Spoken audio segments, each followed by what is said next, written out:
Happy New Week, everyone. I hope that things are going well for you. I hope that you're ready for yet another story, whatever you're doing. I hope that my voice touches your heart and ultimately inspires you to open up that Bible. If you don't know where it is, please itafute. If you don't have a physical one, you can always download your Bible app on the phone and you can always listen to it. So that's just a small disclaimer as we start.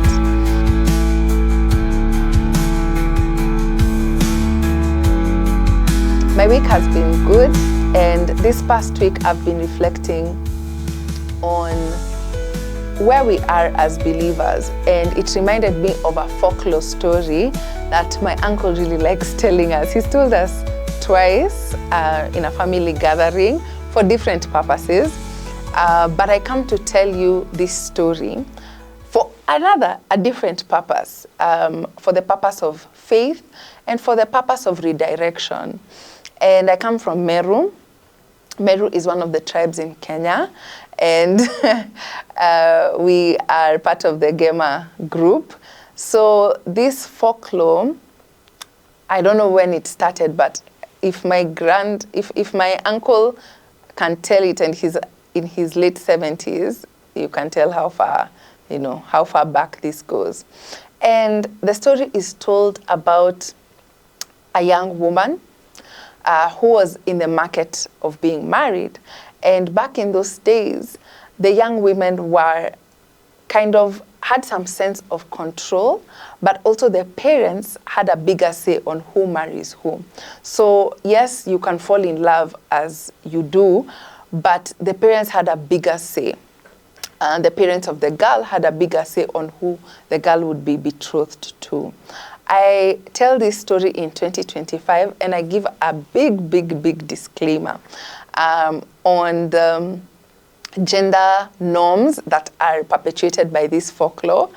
By no ways do I perpetuate that in 2025, or do I believe in the narrative, but I think that the essence behind the story is important for a different purpose. So, ladies especially, I am also a lady, I'm like, just pick the lesson because the story was told from a very patriarchal lens. So I ask that we see beyond that lens. I took some time, I think 3 hearings of this story before seeing beyond this lens. That's why I put this disclaimer. So this girl was really beautiful, and she was also talented. And in those times, women used to thatch houses, thatching. Gen Z, mnajua thatching ni nini? Oh, okay. Thatching is when you're in a hut, you put the roof, it's like putting roof, it's like build construction, but in the old times, because we used to stay in huts. So this particular lady was a really good thatcher. This particular lady was also very beautiful. And in those times, beauty and ability used to be correlated with fertility. And people would perceive that, okay, this one is fertile. And that's what used to make mates match. You want to match with the most fertile of your group, of your age set. So this lady was being courted, of course, by her age mates, but then there was this new foreigner in town. And the foreigner had come with the rustlers. So this community was a trading community, so they had a lot of cattle rustlers coming to sell their cows for crops. And that's how people used to move around at that time. Now, this man comes and he is wealthy. And at that time, that perceived wealth was very captivating because most of the time it was handed down from father to son to, So it took a long time. And most of the young men, what they had was vitality, strength, right? But this young man not only had strength, but he had cows of his own. He had herds. So, of course, everyone in the village is talking about, have you seen this young man who is like an old man. You understand? He can even marry many wives because of the herds that he has. And stories go around, and the girl gets interested. So, of course, everyone is going around to see who is this young man, where did he get his wealth? But no one can quite tell where he got his cattle from. Stories now are being told that, he had to fight, he had to steal all these cows. Imagine how strong he is.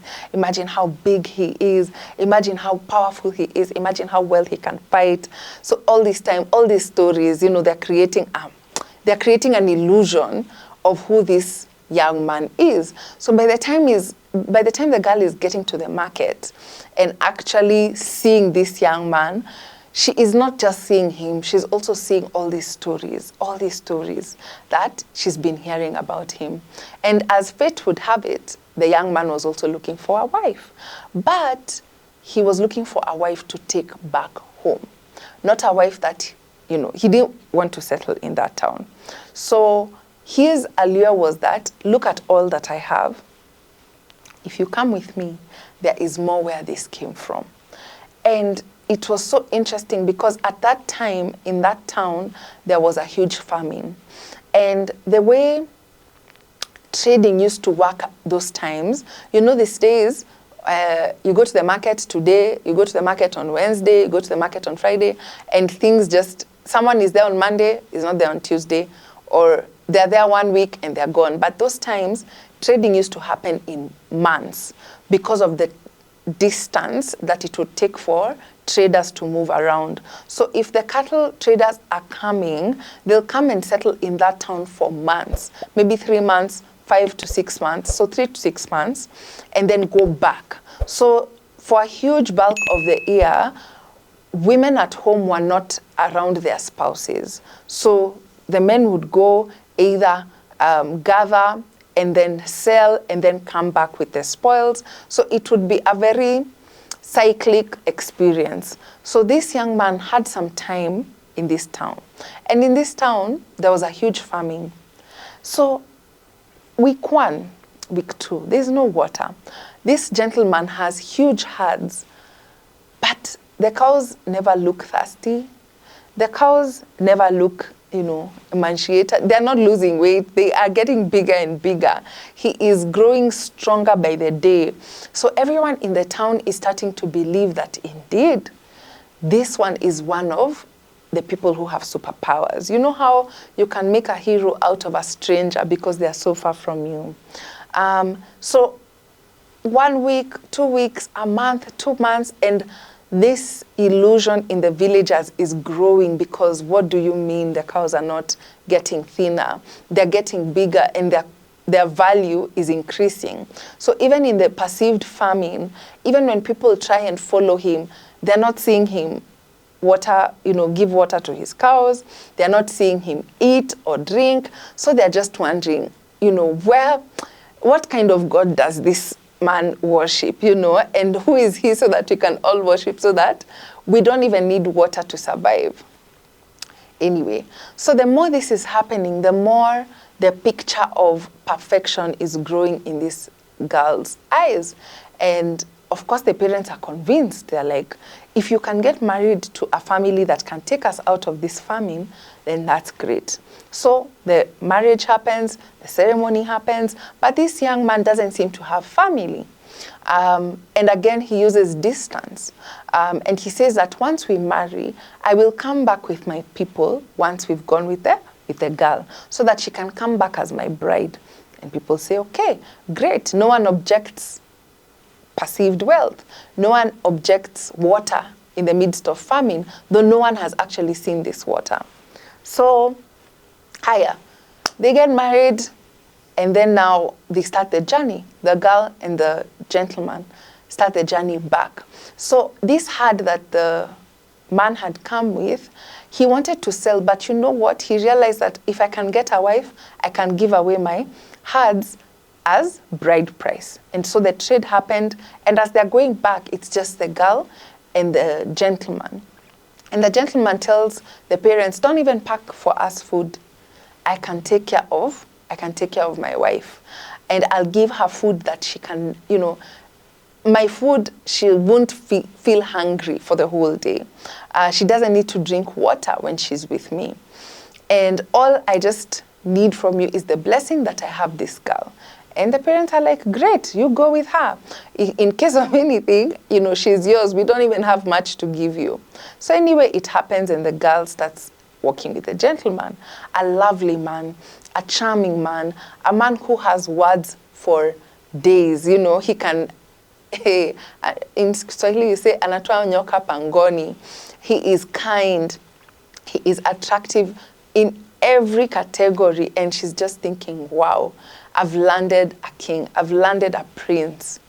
So the journey, first day goes, and then at night, the girl notices that the man goes away at night, but he comes back early before the crack of dawn.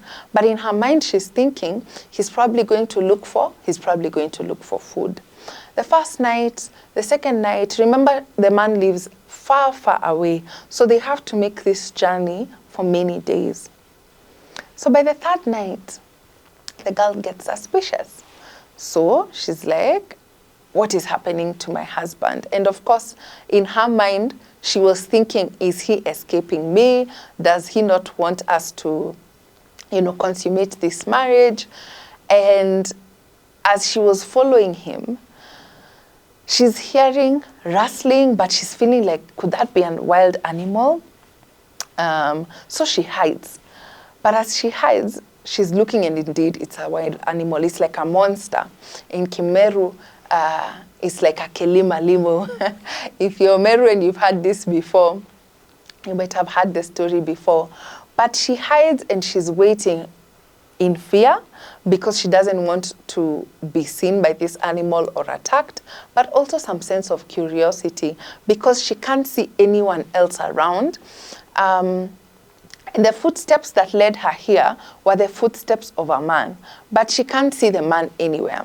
So she waits and waits and waits, and then right as the man is turning around, she can see that he's now transforming into a human being.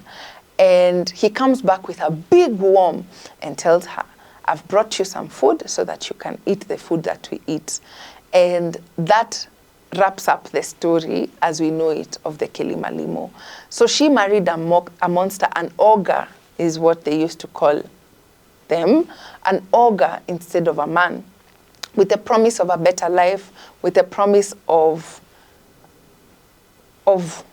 life, right? Because that's what the promise was. In my village, there's famine. Famine is associated with death. But if I follow you, I have a chance at living. I have a chance at a generation. And the story is wrapped there. The first time I heard this story was as a notion that all that glitters is not gold.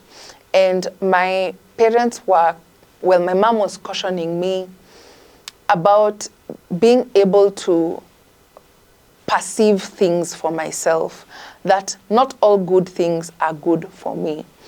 And she was like, you need to know people, you need to know people. So for context, I'm a young girl in Nairobi, and at that time they were leaving to stay in Meru, and I was staying in Nairobi. And she was saying that in this life, you have to know people deeply before you sign in any commitment. At that time, it was a business venture, that people attract you with opportunity, but once they've sealed that, maybe you've started a business together, they can morph into something. The second time I heard this story was when my uncle was guiding us that when we're making the choice of who to marry, you must know where he comes from.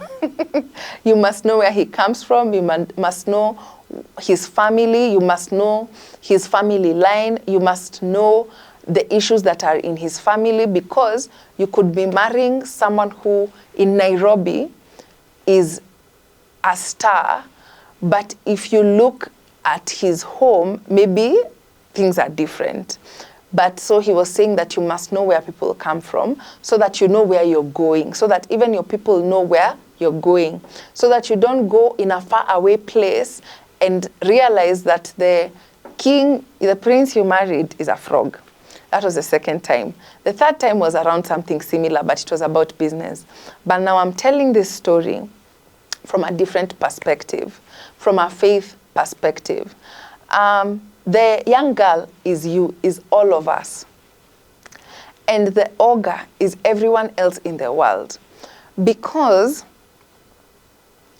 we are living in a physical world around a spiritual world. We are spiritual beings. And spirits have to use the vessel of men to actually exercise the things that they need to exercise. Let me give a good example. That I am a spirit woman. The Clara you see here is spirit, is body, is mind, is soul. But without my spirit, then I am void. If my spirit woman is asleep, I am vulnerable. If my spirit woman is awake, then I am strong. But for me to express what my spirit woman wants, I must be in a vessel of a body. For the God I serve to express his will on earth, he is using men to exercise his will on earth. When I started filming these episodes, I restarted the channel this year. All of these things I've said, everything I've talked about are not my own genius. I'm not that smart. It is inspiration from God that I read the word of God in my devotion time, and I ask God, how best can I tell this story in a way that expresses what you've taught me? And he gives me a story, or he reminds me of a story. So what am I doing? I am being used by the Spirit of God to exercise his will here on earth. You understand? So each person is a spirit waiting to be utilized or used. So for those who have accepted Christ as their Savior and they are sealed with the blood of Christ, the spirit that is controlling them, the spirit that is exercising the freedom of that being is the Spirit of God. If you subscribe to another deity, for instance, if you are a cultist, the God that you worship is the one that's exercising their power, like their will through you. And this story is important from a faith perspective because how do you, in a world where everyone has an opinion, first we're in an overload of information. There's information everywhere. When you get to your phone, there's not only WhatsApp, there's TikTok, there's Instagram, there's Facebook, and everyone these days is a prophet. Everyone is a pastor. Everyone is a teacher. Everyone, you know, you understand, especially in the faith realm, everyone has a connection to God in their own unique way, which for me, I am like, what is that unique way that is so demystified? Maybe share with us so that we understand.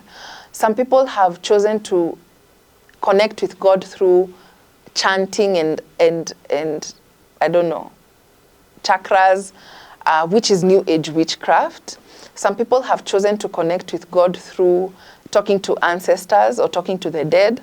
Some people have chosen to connect with God through witchcraft. Some people have chosen to connect with God through their own selfish interests. So some people perceive themselves as gods.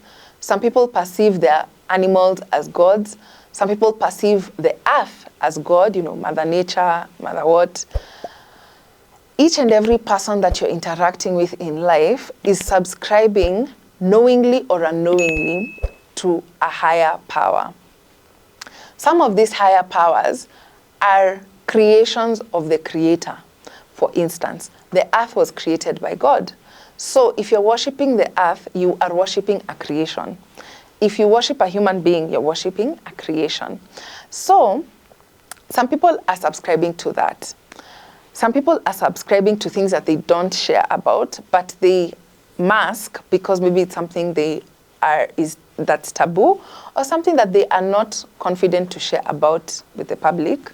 So people are operating influenced and inspired by different beings. Be very careful what you expose your mind, what you expose your heart, and what you expose your life to. You pay through attention. What we have is time, and when you say you're paying attention, you are giving your life force to something. What are you trading your life for? Are you perceiving that the life you're living is in a famine state?